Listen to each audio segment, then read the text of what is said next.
জীবন শেষ হয়ে গেল তে, তুই আজ থেকে মরে গেলি তে।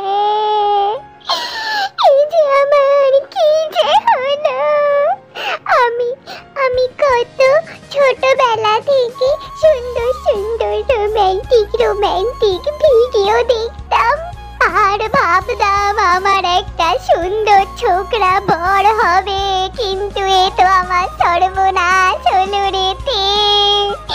আমি যে এত দুষ্টু দুষ্টু ভিডিও দেখেছি, আমি ভাবতাম আমি সব করবো আমার বরের সাথে, কিন্তু আমার জীবনে কি হয়ে গেল রে তে। আমি 16 বছর বয়সী হয়েছি রূপসী, কিন্তু আমি কাঁদতে বসেছি। তে তার ফুলশয্যার ঘরে বসে রাত্রিবেলা মরা কান্না জুড়ে দিয়েছে, কারণ তেকে মাত্র 16 বছর বয়সে তার বাবা মা জোর করে বিয়ে দিয়েছে তার থেকে বয়সে অনেক বড় ছেলের সাথে। তে শুনেছে ছেলের বয়স 32 বছর, মানে তার বয়স 16 আর তার বরের বয়স নাকি 32 বছর। তার মানে তো 16 একে 16, 16 দুকুলে 32। তে কথাগুলো ভাবছে আর জোরে জোরে মরা কান্নার মতন চিৎকার করে করে কাঁদছে। আসল কথা, তার বাবার ব্যবসার কাজে হঠাৎ করে অনেক টাকা ঋণ হয়ে যায়। সে সমস্ত কিছু বাঁচানোর দায়তেই মেয়েকে জোর করে বিয়ে দিয়েছে একটা ছেলের সাথে। ছেলে ব্যবসা করে অনেক ভালোই টাকা পয়সা সম্পত্তি করেছে, তাই হঠাৎ করেই এরকম ডিসিশন। বাইরে পূর্ণিমার আকাশে গোল চাঁদ উঠেছে, ঝোড়ো হাওয়া দিচ্ছে, আকাশে অনেক তারা। কাঁচের জানালাতে পর্দা লাগানো আছে, পর্দার ফাঁক দিয়ে হালকা হালকা চাঁদের আলো রুমের ভিতরে প্রবেশ করছে। রুমটা ক্যান্ডেল দিয়ে সাজানো আছে, কিন্তু সেসব কোনো কিছুই তের চোখেও পড়ছে না আর মাথাতেও ঢুকছে না। সে তো শুধু মরা কান্না কাঁদতে ব্যস্ত, তার জীবনটা শেষ হয়ে গেল। এখন তো তের এটাই মনে হচ্ছে। রাত 12টার সময় জাঙ্কু ঘরের দরজা খুলে ভিতরে ঢুকে দরজাটাকে ভিতর থেকে লক করে দেয়। ঘরের ভিতরে ঢুকতেই দেখে ঘরটা তো অসম্ভব সুন্দরভাবে সাজানো, আর সেই বিছানার মাঝখানে বসে আছে আধ হাত টানা ঘুমটা দেওয়া এক নারী, তার বউ এটা। সে যে মনে মনে কত স্বপ্ন দেখেছে, কত যে ফ্যান্টাসি আছে, তা তো আর ভাষায় প্রকাশ করা যাবে না। জাঙ্কুক আস্তে আস্তে দুপা এগিয়ে যেই না বিছানায় বসলো, সাথে সাথে ঘুমটার ভিতর থেকে কাঁদো কাঁদো গলায় লাগে চিৎকার করে কথা বলে উঠল তে।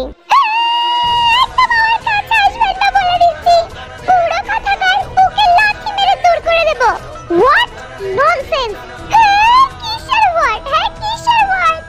ইংরেজির গোষ্ঠীর কাঁথায় আগুন, চাঁদা গোষ্ঠীর কাঁথায় আগুন, পুরো কথাকার nonsense বলে। লজ্জা করছে না হাঁটুর বয়সী একটা মেয়ের কাছে আসতে? হাঁটুর বয়সী মানে? তুমি আমার হাঁটুর বয়সী কেন হতে যাবে? কত বয়স তোমার?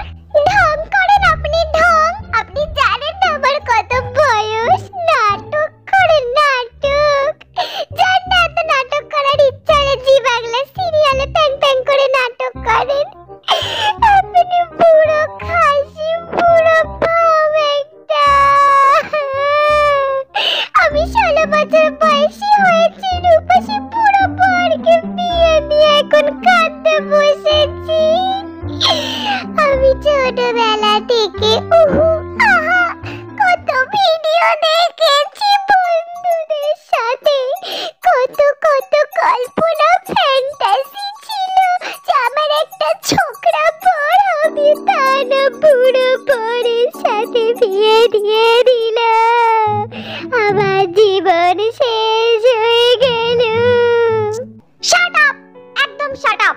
সেই থেকে প্যাং প্যাং প্যাং প্যাং করে কাঁদছে এখানে 90s এর মতো। জাঙ্কুক কথাটা বলে মাথাটা নিচু করে ফেললো। কয়েক সেকেন্ডের মধ্যেই রিয়েলাইজ হয়ে গেল হয়তো সব মানুষের কপালে প্রথমবারে সুখ আসে না, ভুল জায়গায় হয়তো ঘুটির চাল চলে গেছে, হয়তো এই মেয়েটার কপালে নেই। কয়েক মিনিটের মধ্যেই নিজেকে শক্ত করে ফেললো। সে পেশায় একজন বিজনেসম্যান, সমস্ত ধরনের পরিস্থিতিকে সামাল দিতে আসে। চুপচাপ নরমাল ভয়েসে একটু রেগে রেগেই বলল, শোনোতে, আমি জোর করে তোমাকে বিয়ে করিনি। আমি যতদূর জানতাম যে তোমার এই বিয়েতে মত আছে, আর তোমার বাবা মা তাদের নিজের ইচ্ছাতেই তোমাকে আমার হাতে তুলে দিয়েছে। আর আমি এটা কখনোই জানতাম না যে তোমার 16 বছর বয়স। যদি জানতাম তাহলে এই বিয়েটা আমি নিজেই ভেঙে দিতাম। আমিও চাই না কোনো নিব্বি ইম্যাচিওর এরকম অসভ্য মেয়ের সাথে সংসার করতে। তাছাড়া কথায় কথায় আমাকে 10 বারের বেশিও তুমি বুড়ো বলেছো। তোমার বয়স কম 16 বছর, আর আমি তোমার থেকে বয়সে বেশি 32। তাই বলে কি আমি বুড়ো? তোমার কম বয়স বলে তুমি আমাকে বুড়ো বলবে? এতটুকু ভদ্রতা জ্ঞান পর্যন্ত তোমার মধ্যে নেই। আর এই বয়সে পড়াশোনা তো করোই না, বন্ধুদের সাথে বসে উল্টো পাল্টা ভিডিও দেখো। সমস্ত কিছুই আমি তোমার বাবাকে বলবো, আর তোমাকেও তোমার বাবার বাড়িতেই দিয়ে আসবো। আমারও ইচ্ছা নেই তোমাকে এখানে জোর করে ধরে রাখার, সুতরাং কান্নাকাটি করার দরকার নেই। আর হ্যাঁ, বিয়েতে যত টাকা খরচা হয়েছে আমি পুরোটাই দিয়ে দেব। কি? আপনি আমাকে অসভ্য বলছেন? এই বয়সে দেখবো না তো এইসব ভিডিও? এই বয়সে মনের মধ্যে ফ্যান্টাসি রাখবো না, আশা রাখবো না তো কোন বয়সে রাখবো? আপনার মতো বুড়ো বয়সে? ছি, আপনি এই কথাগুলো আমাকে বলতে পারছেন? আমার কাছে শুধু ফোন ছিল না তাই, নয়তো আমিও ফোন করে বারণ করে দিতাম। আমারও কোনো বুড়ো বরের সাথে সংসার করার কোনো শখ নেই। এইভাবে হাত পা নাড়ানাড়ি করে চিৎকার চেঁচামেচি করে কথা বলতে বলতে হঠাৎ করেই মাথার ঘোমটাটা খুলে পড়ে যায়। মাথার ঘোমটাটা খুলে পড়ে যাবার সাথে সাথেই চোখের সামনে দাঁড়িয়ে থাকা জাংকুককে দেখতে পায়। সে সারাক্ষণ বিয়ে চলাকালীন একবারও জাংকুককে দেখেনি, মুখ অন্যদিকে দিয়ে রেখেছিল, চোখ মুখ খিচে বন্ধ করে রেখেছিল, আর বাকি টাইম তো ঘোমটার ভিতরেই ছিল, তাই জাংকুককে তার দেখাই হয়ে ওঠেনি। কিন্তু এখন ঘোমটাটা সরে যাওয়া মাত্রই জাংকুককে তার চোখের সামনে জল জ্যান্ত দাঁড়িয়ে থাকতে দেখছে। দেখা মাত্রই বুকের ভিতরে ধুকপুকুনি শুরু হয়ে গেছে, মনে হচ্ছে পৃথিবীটা থেমে গেছে। এটা কি দেখছে? ও মা গো, বাবা গো, আমি চোখে কি দেখছি? এটা আমার স্বামী, আমার স্বামী, আমার পতিদেব। কি হ্যান্ডসাম! এর সামনে পুরো কোরিয়ার কে-পপ ফ্যান, যত পৃথিবীর হ্যান্ডসাম ছেলে আছে ফেল। একে কিনা এতক্ষণ ধরে আমি বুকে লাতি মুখে লাতি বুড়ো ভাব। বাবারে, আমি সব কথা বলেছি, আমি কি যে মাথা মোটা গাধার বাচ্চা! হায় রাম, আমি এতক্ষণ ধরে কি না কি বলেছি। নে, ভালো হয়েছে এক্সট্রা পাকা নিব্বি, নিজের পায়ে নিজে কুড়ুল মেরে দিয়েছি। আরে আমার বুকটা কেমন হচ্ছে, আমার কিডনিতে ব্যথা উঠেছে। হায় রে, ওরে বাপ রে বাপ, এত হ্যান্ডসাম স্বামী আমার! আমি তো ভগবানের কাছে হে দিয়ে মরে গেলেও এরকম স্বামী পেতাম না। হায় রে, আগে কেন দেখিনি? কানার মরণ চোখের মাথা খেয়েছি আমি।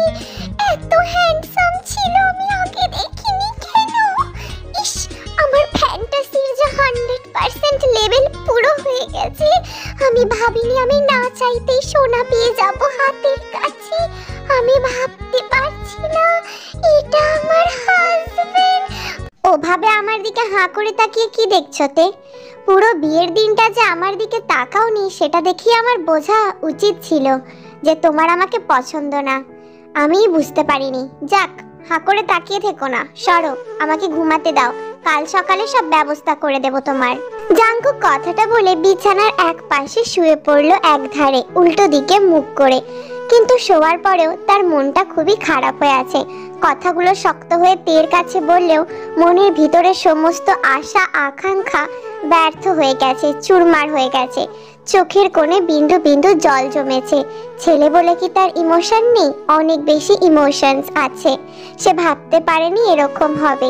তার মুখটা তো ছোট হয়েছে, সাথে তার পুরো পরিবারের লোকেরও আশা কাল সকাল হলেই মিটে যাবে। আমারই দোষ। তের প্রথম ফটোটা দেখে আমারই খুব বেশি মনে ধরেছিল, তাই তো আমি কোনো কিছুর পরোয়া না করেই 1 সেকেন্ডেই বিয়ের জন্য হ্যাঁ বলে দিয়েছিলাম। শরীরের গঠনটাও এরকম দেখে 16 বছর কোনোদিনই মনে হবে না। আমারই কথা বলা দরকার ছিল আলাদা করে। কেন যে এত লোভী হতে গেলাম একটা মেয়ের জন্যে। কথাগুলো ভাবতে ভাবতে জাংকুকের চোখে ঘুম না এলেও জাংকুক চোখ বন্ধ করে শুয়ে থাকে। এদিকে তের মধ্যে বিশাল পরিমাণে ছটপটানি শুরু হয়েছে। তে জাংকুকের পিঠের দিকে মুখ করে শুয়েছে আর উসখুস উসখুস করছে। তের নড়াচড়াগুলো জাংকুক সম্পূর্ণভাবে টের পাচ্ছে, কারণ জাংকুক তো ঘুমায়নি, শুধুমাত্র চোখ বন্ধ করে উল্টো পাশে ফিরে শুয়ে আছে। এখন আমি কি করব? আগে জানলে কি আমি এরকম ভাবে পেতনির মতন ভ্যাঁ ভ্যাঁ করে কাঁদতাম নাকি? স্বর্গে উঠে নাচতাম। এত হ্যান্ডসাম স্বামী আমার স্বামী হয়েছে জানলে। এখন আমি কি করব? কাল যদি আমাকে ফেরত দিয়ে আসে, কাল তো সবাইকে বলে দেবে যে আমি পছন্দ করি না, আমি ওনাকে মানি না, বুড়ো বলেছি, আরো কত কিছু বলেছি। আমি কি দেখেছি নাকি যে এত হ্যান্ডসাম? তাহলে তো আমি কোনোদিনও বলতাম না। এখন আমি কি করব? নিজের পায়ে নিজে কুড়ুল মেরে দিয়েছি। ছোট থেকে সবাইকে বলতাম আমার সবথেকে হ্যান্ডসাম বর হবে, আর সেটাই তো আমার হয়েছে, সবথেকে হ্যান্ডসাম বর। আমার বন্ধুরা দেখলে হিংসায় জ্বলে পুড়ে খাক হয়ে যাবে। শাকচিন্নিগুলো চোখ উবড়ে আনবো আমার স্বামীর দিকে তাকালে। ওরে বাপরে, সুগার ড্যাডি বললেও ভুল হবে, এ তো পৃথিবীর সবথেকে মিষ্টি ড্যাডি। কিন্তু আমি এখন কি করব? ক্ষমা চেয়ে নেবো? ক্ষমা করে দেবে আমায় ক্ষমা চাইলে? জানোই তাই করে বলেছি, আমি আগে জানলে কখনো বলতাম না। ক্ষমা চেয়ে নি। তে স্বভাব চিরকালই দুষ্টু চঞ্চল প্রকৃতি, আর 16 বছরের মেয়ের মনে যা যা ঘোরে ঠিক তাই তাই দুষ্টু দুষ্টু চিন্তা তের মাথাতেও এইমাত্র ঘুরছে। প্রথমবার ফুলশয্যার রাতে স্বামীর পাশে শুয়েছে, তার উপরে জাংকুককে এক দেখাতেই ঢলে পড়েছে, প্রেমে মোহিত হয়ে গেছে। তাই তার মাথাতে এই সমস্ত চিন্তা ঘোরা স্বাভাবিক। মনে মনে দুষ্টু বুদ্ধি এঁটে ফেললো, জাংকুককে যেভাবেই হোক সে এক্সাইটেড করেই ছাড়বে, উত্তেজিত করবে, এক কথায় প্রলোভন দেখাবে। তাই সে তার গলাটা শুকিয়ে গেছে, সেই সুযোগটাকে কাজে লাগিয়ে জাংকুককে উত্তেজিত করতে চায়, কারণ সে নিজের মনের মধ্যে অনেক বেশি দুষ্টু দুষ্টু ফ্যান্টাসি নিয়ে বসে আছে। তে চাইলেই জাংকুকের বেডের পাশে থাকা বেড টেবিলের উপরে জলের গ্লাসটা জাংকুককে এগিয়ে দিতে বলতে পারত, কিন্তু তার তো দুষ্টু কিছু জিনিস করার আছে, তাই সেটা সে জাংকুককে বলল না। নিজে থেকেই জাংকুক শুয়ে আছে পাশেতে, তাকে না ডেকে জাংকুকের উপর দিয়ে হুমড়ি খেয়ে জলের গ্লাসটা ইচ্ছে করে নিতে গেল। আর তে যা ভেবেছিল ঠিক তাই, একটা হাত ফসকে গিয়ে জাংকুকের মুখের উপরে পড়লো। মুখের উপরে পড়লো তো পড়লো, কিন্তু মুখটা পড়লো না। জাংকুকের মুখের উপরে তের বুকটা পড়লো। তের বক্ষ যুগল একদম ঘনিষ্ঠভাবে জাংকুকের মুখের সাথে লেপটে গেল। জাংকুক হঠাৎ করে এইরকম অচেনা নরম স্পর্শেতে তার দম বন্ধ হয়ে এলো, আর তে পুরোপুরি নিজের ভরটাকে জাংকুকের মুখের উপরে ছেড়ে দিয়েছে। এবার স্বামী বুঝতে পারবে, ইস আমি যে কি জিনিস। কত যে পুরুষ মানুষ এভাবে কাবু হয়ে যায় ভিডিওতে দেখেছি, আর আমি আমার পুরুষ মানুষকে কাবু করতে পারবো না। এসব হচ্ছে তের কুচুটে বুদ্ধি। একবার এসবের ছোঁয়া পেলে কেউ মাথা ঠিক রাখতে পারে না, স্বামীও ঠিক রাখতে পারবে না। নয়তো আমাকে যদি কালকে বাড়ি দিয়ে আসে, আমার তো খুব পছন্দ হয়েছে, উত্তেজিত তো তোমাকে হতেই হবে স্বামী, যাতে তুমি আমাকে ছেড়ে থাকতে না পারো। রবীন্দ্রনাথ ঠাকুর লিখেই গেছে, বঙ্গের বধূ বুক ভরা মধু। এদিকে জাংকুকের সাথে যেটা হয়েছে সেটা একদমই আনএক্সপেক্টেড ছিল। জাংকুক তো আশাই করেনি। জাংকুকের দুই দিক থেকে দম বন্ধ হয়ে যাচ্ছে। প্রথমবার কোনো অচেনা নরম স্পর্শ তার মুখের উপরে এসে পড়েছে, তাতেই তার দম বন্ধ হয়ে যাচ্ছে। আর দ্বিতীয় কথা, তার ফিলিংসে দম বন্ধ হয়ে যাচ্ছে। বন্ধ তো হয়ে যাচ্ছে একদিকে দম, অন্যদিকে আরেকটু কিছুর দম চালু হয়ে যাচ্ছে। জাংকুক কি করবে বুঝতে পারছে না। পা থেকে মাথা পর্যন্ত সমস্ত লোমগুলো গায়ে দাঁড়িয়ে গেছে, সে শ্বাস ফুলে যাচ্ছে তার।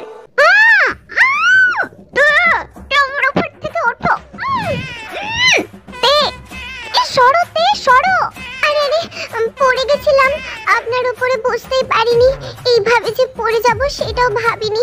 সরে যাচ্ছি। তে তাড়াতাড়ি করে অবাক হওয়ার নাটক করে সাইডে সরে গিয়ে শুয়ে পড়ে। বাপরে, তে তুমি কি পাগল হয়ে গেছো? Don't you have any sense? তে তোমার যদি জলের বোতলটা দরকারি হতো, জল খাবার ছিল, আমাকে ডাকতে পারতে, আমি দিয়ে দিতাম। তুমি জানো তুমি কি করেছো আর কি করতে যাচ্ছিলে? তোমার কি কোনো বোধ বুদ্ধি আছে? এই জন্যই বলে 16 বছরের নিব্বিগুলো যত। জাংকুকের যে এতটা ধমক খাবে তে সেটা তে বুঝতে পারেনি। আসল কথা 16 বছরের ইম্যাচিওর মেয়ের মাথায় ঘোরাঘুরি করা বুদ্ধি আর একজন ম্যাচিওর ছেলের, প্রাপ্তবয়স্ক ছেলের মাথার চিন্তা ভাবনা দুটোর মধ্যে আকাশ পাতাল তফাৎ আছে। তাই সেটা তের সাথে ঠিক যোগসূত্রে মেলেনি। কিন্তু তের মুখটা এবারে একদম ছোট হয়ে গেছে, মনটা ভীষণ খারাপ হয়ে গেছে, চোখ থেকে ফোঁটা ফোঁটা জলও পড়ে গেল। ধমকও খেলো, আর যে পরিমাণ জাংকুকের কাছ থেকে ধমক খেলে ব্যবহার পেল নিব্বি বলেছে, তার এটা সব থেকে বেশি কষ্ট হয়েছে। এরপরে তো তের আরোই মনে হচ্ছে যে কালকে তাকে দিয়েই আসবে, আর এই সম্পর্কটা থাকবে না। দোষটা তারই ছিল, না দেখে জাংকুককে কত কিছুই না সে বলে দিয়েছে। জাংকুকও বুঝতে পারেনি যে তে এইভাবে কেঁদে ফেলবে। হ্যাঁ, ভুল হতেই পারে মানুষের, প্রথমবার হয়তো ভুল করেই পড়ে গিয়েছিল, তার অনুভূতির জন্যই সে এতটা বেশি রিয়াক্ট করে ফেলেছে। নিজের ভিতরের ইমোশনটাকে চেপে রাখতে পারছিল না। এতটা বলাও হয়তো ঠিক হয়নি, বয়সী বা কত, ইম্যাচিওরই তো 16 বছর মাত্র, তার উপরে এতটা চিৎকার চেঁচামেচি করা ঠিক হয়নি। তেকে ভাবে ফুপিয়ে ফুপিয়ে কাঁদতে দেখে জাংকুকের নিজের চোখেও জল এসে গেছে। ভিতরে কোথাও গিয়ে খুব খারাপ লাগছে। এই মেয়েটা কি তো মনে মনে বিয়ের আগে এত ভালোবেসে ফেলেছিল, জানতোই না যে এর তাকে পছন্দই না। এক ধাক্কায় হ্যাঁ বলে দিয়েছিল শুধু মুখ দেখে। তে কেঁদো না, আই এম সরি, আমি তোমাকে ওভাবে বলতে চাইনি তে। আসল কথা তে, আমি তো তোমার মনে মনে অনেক ভালোবেসে ফেলেছিলাম তে। তোমার মুখটা দেখা মাত্রই ফটোতে আমি হ্যাঁ করে দিয়েছিলাম। আমি বিজনেসের কাজে সময় পাই না তে, আমার তোমার সাথে কথা বলাও হয়ে ওঠেনি। আমাকে বলা হয়েছিল যে তোমার এই বিয়েতে মত আছে। তুমি যদি জোর করে তোমায় বিয়ে দিয়েছে জানতাম, তাহলে কোনোদিনই তোমাকে বিয়ে করতাম না তে। আমি কি করব? তোমার কথাগুলো শুনে আমার বুকেতে ছুরির মতো আঘাত করেছে, আমার খুব কষ্ট হয়েছে। তাই নিজের ইমোশনকে আটকাতে না পেরে তোমার উপরে চিৎকার করে ফেলেছি তে। ভুল হয়ে গেছে আমার। তুমি চিন্তা করো না তে, তুমি যা চাও তাই হবে তে।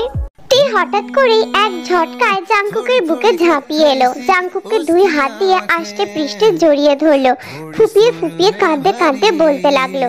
কিন্তু জাংকুকের বিশ্বাস হচ্ছে না, এই মেয়েটা তার বুকে এসে ঝাঁপিয়ে পড়েছে, তাকে দুই হাত দিয়ে আষ্টে পৃষ্ঠে জড়িয়ে ধরে আছে।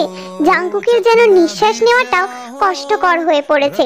বুকের ভিতরে হৃৎপিণ্ড ধুকপুক ধুকপুক করতে শুরু করে দিয়েছে। জাংকুকের মনে হচ্ছে স্বর্গসুখ পেয়ে গেছে, কিন্তু এটা কতক্ষণের জন্য পেয়েছে জাংকুক সেটাও জানে না। थोड़ी थोड़ी कत्थई सी उसकी आंखें, थोड़ी सुर में भरी, उसके होठों पे मुस्कुराए, हाय दुनिया मेरी, ओ चखना भी चाहो रखना भी আপনি আমাকে কিভাবে বকছেন স্বামী? আমার কি কষ্ট হয়নি? আপনি জানেন 3 দিনের মাথায় জোর করে আমার বাবা বিজনেসের দায়ে, বিজনেসে টাকা পয়সা ডুবে যাবার কারণে আমাকে বিয়ে দিয়ে দিয়েছে। আমি কি বিয়ে করতে চেয়েছিলাম এত তাড়াতাড়ি?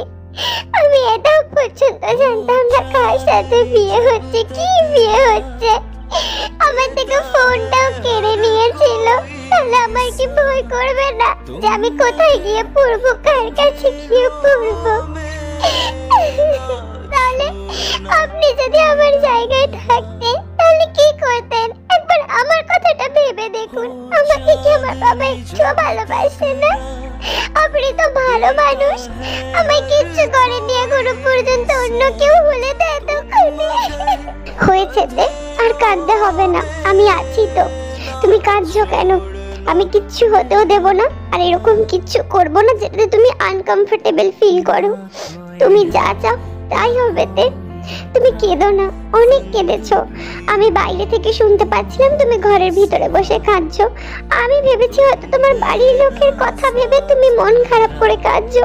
আমি জানতাম না তুমি এই কারণে কাঁদছিলে। চলো তে, আর কাঁদতে হবে না। দেখি মুখটা, চোখের জলটা মুছিয়ে দি, দেখি জাংকুক নিজের হাতে তের চোখের জলটা মুছে দেয়।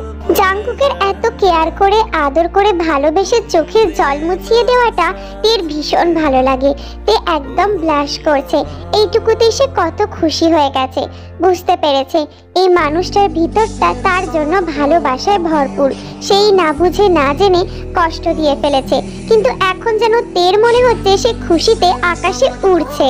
তের এই হাসি মুখটা দেখে জাংকুকের বুকের ভিতরেও ভীষণ পরিমাণে আনন্দ হচ্ছে। জাংকুকের মুখেতেও খুব সুন্দর একটা হাসি ফুটে উঠেছে। কি না ভালো লাগছে এই মেয়েটাকে দেখতে। মুখটা এত বেশি মায়াবী, তার কেন হবে না? এক রাত্রিরেই কেন মেয়েটা এই এত কঠিন একটা বাস্তবকে তার সামনে এনে দিল, এটাই সে ভাবছে।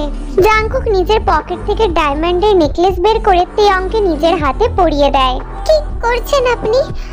আপনি আমাকে এত দামি নেকলেস পরিয়ে দিচ্ছেন? আমার এত দামি নেকলেসের দরকার নেই তো, আর এত টাকা নষ্ট করি বা কি হবে? আমার সামনে চোখের জল ফেলতে বারণ করলাম না? আর তাছাড়া এই নেকলেসটা আমি তোমার জন্যই কিনেছিলাম, তোমায় উপহার দেব বলে। যখন কিনেছি শুধু তোমার কথাই ভেবেছি। নেকলেসটার জায়গা তোমার গলায় যদি আমি না দিতে পারি, তাহলে এই নেকলেসটার সাথে নাইনসাফি করা হবে। আর তাছাড়া আমার বউকে হীরের জিনিস সোনার জিনিস পরানোর মতন ক্ষমতা বিজনেস করার পরে আমি সেটা করে ফেলেছি। তেই না এইরকম পরিবেশ ভীষণ ভালো লাগছে। সে প্রচন্ড পরিমাণে খুশি, লজ্জায় ব্লাশও করছে। মুখটা নিচে নামিয়ে নিল। হঠাৎ করেই জাংকুক বিছানার এক সাইডে আবারও আগের পজিশনে শুয়ে পড়ল। তে ঘুমিয়ে পড়ো, অনেক রাত হয়েছে, কাল সকালে উঠতে হবে। কথাটা বলার পরে জাংকুক উপরের দিকে মুখ করে সিলিং এর দিকে তাকিয়ে চোখটা বন্ধ করে ফেললো। হাইলা, স্বামী শুয়ে পড়লো কেন? কেমন স্বামী? আমি তো ভাবলাম হয়তো মেনে নিয়েছে, ভুলে গেছে খানিকক্ষণ আগে যা বলেছি। তার মানে কি ভোলেনি? আমাকে কিছু করবে না? আমাকে আনকমফোর্টেবল করবে না স্বামী? আমাকে কি আদরও করবে না স্বামী?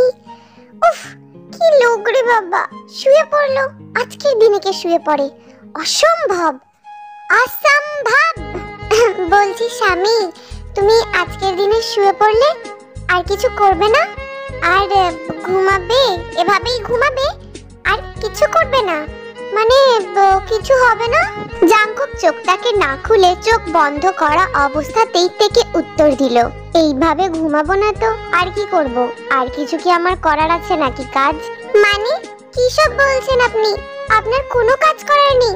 ছোটবেলা থেকে কত কিছু ভাবলাম, কত কিছু আশা দেখলাম, বন্ধুরা কত আশা দেখালো, সব এভাবে মাঠে মারা যাবে? কিচ্ছু হবে না আজ রাতে? স্বামী, তুমি কি আমাকে আদর করবে না আজকের রাতে? কি গো স্বামী, এসব কি বলছো তে? আমি কেন করতে যাব? আমাকে কি তুমি সেই অধিকার দিয়েছো নাকি? ঘুমিয়ে পড়ো, বকো না। কাল সকালে বাড়ি দিয়ে এলে এরপরে গিয়ে যাকে স্বামী বানাবে মন থেকে, তার কাছে এই সমস্ত কথাগুলো বলো। আমাকে বলা মানে অহেতুক কষ্ট দেওয়া। কি মাকা টুনুলা, কি বলছেন আপনি এই সমস্ত কথা? তাহলে আমাকে হীরের নেকলেসটা দিয়েছিলেন কেন? অসম্ভব। আপনি স্বামী, আমার ভুল হয়ে গেছে। আমি কিন্তু যা বলেছি মন থেকে বলিনি। আপনি কি করে এটা বলতে পারেন? আপনি কি বলতে চাইছেন? তার মানে আপনি আমাকে তাড়িয়ে দেবেন? আমি আরেকটা বিয়ে করব? কোনো দিন হবে না। Never never never ever, Kabhi নেহি। তে হঠাৎ করে চিৎকার করতে করতে জাংকুকের হাত ধরে এক ঝটকায় তুলে জাংকুকের কোলের উপরে হঠাৎ করে বসে পড়ে। তে কি করছো? কি তুমি তুমি কোথায় বসেছো? উফ, তে কি হয়েছে? এরকম করছেন কেন? কোথায় বসেছি আমি? কোথায় বসেছো সেটা নিজে দেখো। কোথায় বসেছো? কোথায় বসবো? আপনার পায়ের উপরে বসেছি। পায়ের উপরে না, অন্য জায়গায় বসেছো। যাই হোক স্বামী, বেশ করেছি বসেছি। এটা আমার অধিকার আছে এখানে বসার। আমি এখানেই বসবো। আপনি এই কথাটা কেন বললেন স্বামী? আপনি আমাকে তাড়িয়ে দেবেন? আমি তো বলছি আমার ভুল হয়ে গেছে, আমাকে ক্ষমা করে দিন। আমি আপনার প্রেমে হাবুডুবু খাচ্ছি দেখার পরে আমি আর যাব না, ভুল হয়ে গেছে। কি বলছো তুমি? ওগুলো মিন করে বলুনি। তুমি নিজের ডিসিশন পাল্টে ফেলেছো, তাও এত তাড়াতাড়ি। কি করে পসিবল তে? আমি তো বললাম আপনাকে, আমি যা বলেছি তা আমি না দেখে বলেছি, দেখে কোনোদিনই বলিনি। রাগে বলেছি, ভয়ে বলেছি, দুশ্চিন্তায় বলেছি। আপনাকে দেখার পরে আমার মন পুরোপুরি পাল্টে গেছে। আমার আফসোস হচ্ছে যে আমি কেন বলেছি। স্বামী, ক্ষমা করে দিন প্লিজ। ক্ষমা চাইতে হবে না সোনা, আমার বউ এটা যে নিজের মুখে বলেছে সেটাই আমার কাছে অনেক বড় ব্যাপার। আর তাছাড়া আমি তো আমার বউকে মহারানী করে রাখবো, মাথায় তুলে রাখবো। ক্ষমা চাওয়ার দরকার নেই আমার কাছে। প্লিজ ভুল জায়গায় এত বেশি ছটফট করো না। স্বামী, আমি এমনি কি আর স্বাদের ছটফট করছি? আমার মনে হয় কোনো কিছু একটা জিনিস আমাকে খুব বিরক্ত করছে, কিন্তু জিনিসটা না আমার মনে হয় কিছু একটা গন্ডগোল হয়েছে, সেই জন্যই তো। নয়তো আমার বই গেছে ছটফট করতে। শোনা, আমার গন্ডগোলের জায়গায় বসলে গন্ডগোল তো বাঁধবেই। আর তাছাড়া আমার মনে হয় আমি প্রথম একজন ব্যক্তি যার এই প্রথম রাতে অচেনা স্বামীকে দেখার পরেও তার বউ কোনো লজ্জাও পায় না আর সোজা কথা মুখের ওপরে বলে। এই এক্সপিরিয়েন্স মনে হয় পৃথিবীতে আমার একারই হলো। স্বামী, আমি তোমাকে আর কি বলবো, খুবই গন্ডগোল তো লেগেছে, কিন্তু স্বামী আমি ছোট থেকেই সবার মুখের উপরে সব কথা বলে দিই। এই কারণেই পুরো স্কুলে আমার ঠোঁট কাটা কে বলে, আর কোনো কথা আমি পেটে রাখতে পারি না। এই কারণে আমার বেস্ট ফ্রেন্ড আমাকে পেট পাতলাতেও বলে। কিন্তু আমার মনে হয় আজকে অচেনা তো কি হয়েছে, এক্ষুনি তো চেনা হয়ে গেলে স্বামী। আজকে হলেও স্বামী, 10 বছর পরে হলেও স্বামী, সারা জীবনই স্বামী। তাই ফালতুতে টাইম ওয়েস্ট কেন করব? ইস, আমার বউটা তো দেখছি খুব দুষ্টু, খুব পেকে গেছে। টাইম নষ্ট করতে চাও না, তাই না? কথাটা বলতে বলতে জাঙ্কুকের হাত তের কাছে এক বিশেষ জায়গাতে পড়তেই তের মুখ থেকে চিৎকার বেরিয়ে আসে। স্বামী, কোথায় হাত দিচ্ছ? স্বামী, আমি তোমায় মিথ্যে কথা বলতে চাই না। আমি না ইচ্ছা করে বুকে বল নিয়ে তোমার মুখের উপরে পড়ে গেছিলাম। বল? বল কি বলছো সোনা? ফুটবল নিয়ে পড়ে গেছিলে আমার মুখের উপরে। স্বামী, তুমি ফুটবল কেন বলছো? কেন বলবো না, ফুটবলের তো সাইজটা বড় হয়। স্বামী, তুমি না খুব দুষ্টু তো হতেই হবে। দুষ্টু বউকে দুষ্টু ভাবেই তো হ্যান্ডেল করতে হবে। কয়েক মুহূর্তের মধ্যেই তের পরে থাকা লাল বেনারসি ব্লাউজ, পেটিকোট সমস্ত কিছু ফ্লোরের মধ্যে পড়ে গড়াগড়ি খাচ্ছে। আর বিছানার বাম দিকে জাঙ্কুকের পাঞ্জাবি, চোস্তা, পাজামা, ওড়নি, পাগড়ি সমস্ত কিছু ফ্লোরেতে পড়ে গড়াগড়ি খাচ্ছে। দুটোই এমন ভাবে গড়াগড়ি খাচ্ছে যে রুমের টেম্পারেচার প্রচন্ড পরিমাণে বেড়ে গেছে। এসি টেম্পারেচারটা আরো লো করে দিস না, আমার বউটা দেখছি এসি চলার পরেও ঘেমে যাচ্ছে। স্বামী, আমার এসিতে থাকা অভ্যাস নেই তো, বেশি লো করে দিলে আমার ঠান্ডা লাগবে। আমি তো আছি সোনা, আমি গরম করে দেব তো, এখনো তো গরম করে দিচ্ছি। এই মুহূর্তে জাঙ্কুক সিংহের মতো তের বক্ষপৃষ্ঠে অবাধে বিচরণ করে চলেছে। জাঙ্কুকের এই ধরনের অবাধ বিচরণের জন্য তেও সিংহীর ন্যায় গর্জন করছে আর প্রচন্ড পরিমাণে সেও উত্তেজিত। নিজের দুই বাহু দ্বারা জাঙ্কুককে শক্ত করে নিজের বক্ষের সাথে আবদ্ধ করে রেখেছে। জাঙ্কুককে এক চুল নড়তেও দেয়নি, আর জাঙ্কুকেরও এই মুহূর্তে এক চুল নড়ার দরকারও পড়ছে না। তে জাঙ্কুকের সাথে প্রচন্ড পরিমাণে দুষ্টুমি করছে। জাঙ্কুকও যেরকম করছে সেও জাঙ্কুকের তালে তাল মেলাচ্ছে। এমনই ভাব দুষ্টুমি করছে যেটাতে জাঙ্কুক আরো বেশি পাগল হয়ে যাচ্ছে। স্বামী, তুমি একদম পুরো লাল হয়ে গেছো, লাল টমেটোর মতো। সোনা, তুমি তো স্ট্রবেরির মতো, তাই তো আমি লাল টমেটো হয়ে যাচ্ছি। স্বামী, আমার না অনেক দিনের ফ্যান্টাসি ছিল যে আমার স্বামী অ্যাসিস্ট্যান্ট আমার হাতের মুঠোয় থাকবে, ঠিক এভাবে। বেবি, তুমি তো পুরোটা আমাকে হাতের মুঠোয় করেই নিয়েছো। রাত যত গভীর হচ্ছে তের চিৎকার তত বেশি বাড়ছে। হঠাৎ করেই ভোর রাতে তে ব্যথায় চিৎকার করে ওঠে, সাথে জাঙ্কুকেরও হালকা চিৎকার পাওয়া যায়। তারপর আস্তে আস্তে সমস্ত আওয়াজ মিলিয়ে যায়।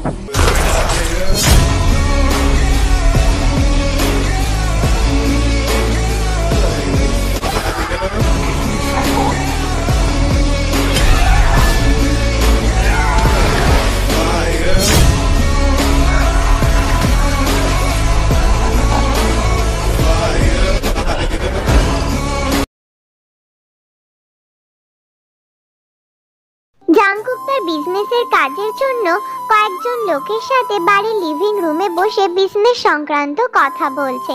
জাঙ্কুক প্রায়শই বাড়িতে এরকম বিজনেস সংক্রান্ত ব্যাপারে তার বিজনেসের লোকজনদের সাথে কথা বলে থাকে। এবারে পেট্রোলের গাড়িগুলো ঠিকঠাক মতন চেকপোস্টে গিয়েছিল তো? তাছাড়া এবারে কি নিউ রুলস এসেছে, রেগুলেশনস এসেছে, সেই পেপারসগুলো আমাকে একবার দেবে, আমি চেক করে নেব। আর এই দায়িত্বটা তোমাদের উপরেই থাকবে। আর এবারে আমি নিউ ডিলেতে আগে থেকে অ্যাডভান্স পেমেন্ট করে দিয়েছি, তাই আমি কাল গিয়েই সমস্ত মাল নিজে থেকে চেক করব, মাল যেন আগে থেকে গাড়িতে লোড হয়ে থাকে। তুমি কোনো চিন্তা করো না ভাই, আমি সমস্ত লোকজন নিয়ে এই জিনিসগুলো দেখে নেব। জাঙ্কুক কথা বলতে বলতে হঠাৎ করেই জাঙ্কুকের কানে আসে তাদের কিচেন থেকে দুমদাম করে বাসনপত্র পড়ার আওয়াজ আসছে। জাঙ্কুক ভালো করেই বুঝতে পেরেছে। এই ফুলি, একবার এদিকে আয় তো। আগে ছোট বাবু, কিছু বলবেন নাকি? বাড়ির সবাই কোথায় গেছে আর কিচেনেতে কে আছে? আগে ছোট বাবু, বড় বাবু তো জিমিন বৌদিমণি আর ইয়নমিনকে নিয়ে মার্কেটে গেছে, আর মা রানী তো উপরের ছাদে গেছে, আর রান্নাঘরেতে ছোট বৌদিমণি আছে। আচ্ছা ঠিক আছে, তুই কাজে যা, আমি দেখছি। কথাটা বলে জাঙ্কুক বিজনেসের লোকেদের সবার সামনে বলে, আপনারা একটু বসুন, আমি একটু আসছি, দরকার আছে। জাঙ্কুক সোজা রান্নাঘরে প্রবেশ করে দেখে কিচেনের মধ্যে তে রান্না করছে। জাঙ্কুক সাথে সাথে গিয়ে পিছন থেকে খপ করে জড়িয়ে ধরে। কি হয়েছে আমার সোনা বউটার? সেই থেকে রান্নাঘরেতে এটা ওটা বাসন ফেলছো, স্বামীকে কিচেনের মধ্যে না ডাকলেই চলছে না, তাই না বউ? স্বামী, আমার ফিলিংস হচ্ছে, প্লিজ না, আমার ফিলিংস এসেছে। আপনি অনেকক্ষণ ধরে লিভিং রুমে বসে বক বক করছেন, আমার ভালো লাগছে না। কত হ্যান্ডসাম লাগছে আমার স্বামীকে দেখতে। স্বামী, একটুখানি তো বেবি, আর একটুখানি ওয়েট করো। তোমাকে সকালেই না আমি কত আদর করলাম বলো, একটু তো কাজ করতে হবে আমাকে।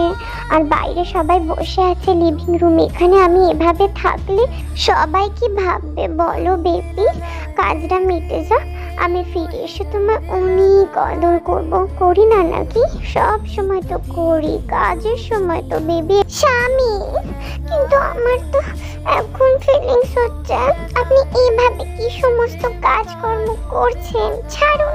তেয়ং এইভাবে জাঙ্কুককে ভোলাতে ভোলাতে হঠাৎ করে নিজের হাতের দখলে জাঙ্কুকের বানিটাকে খপ করে ধরে ফেলে, পিছন দিকে হাত ঘুরিয়ে।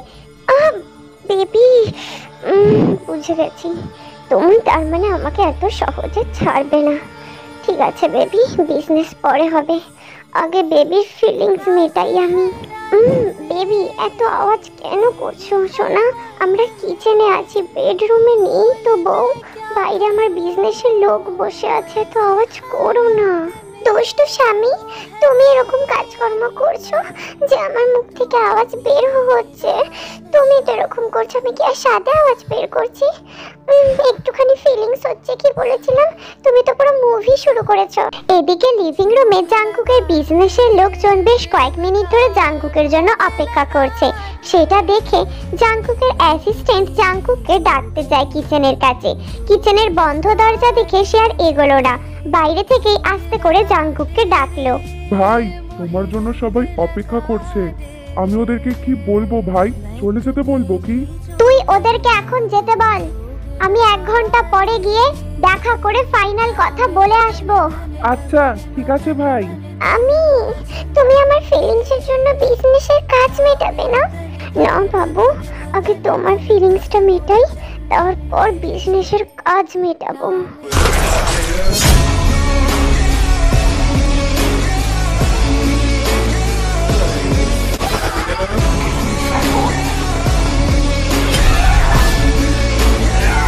হয়েছে সোনা, এবারে ফিলিংস মিটেছে। Happy birthday, happy happy happiest birthday আমার বেবিটাকে, আমার ওয়ার্ল্ডের সব থেকে সুন্দর বেবি। বলো সোনা, তোমার জন্য কি গিফট আনবো আসার সময়? তুমি যা চাইবে তাই, তোমার জন্য সব কিছু হাজির। স্বামী, আমার লজ্জা করছে, আমার কিচ্ছু চাই না, আপনিই তো আমার গিফট স্বামী, ওয়ার্ল্ডের সব থেকে বড় গিফট। আর তাছাড়া যারা আমাদেরকে এই মুহূর্তে দেখছে তাদেরকে তুমি বলে দাও যেন আমাকে হ্যাপি বার্থডে কমেন্টে লিখে যায়। খুব বাজে, সব সময় শুধু তোমার আর আমার দিকে নজর দেয় স্বামীরা, আমরা কি করছি না করছি সব সময় দেখে। এই তোমরা যারা দেখছো সবাই শুনেছো আমার বউ কি বলেছে? আমার টিয়ং যা বলেছে তাই করবে, হ্যাপি বার্থডে কমেন্টে লিখে যাবে। আর আমার টিয়ং এর দিকে কম নজর দাও তোমরা।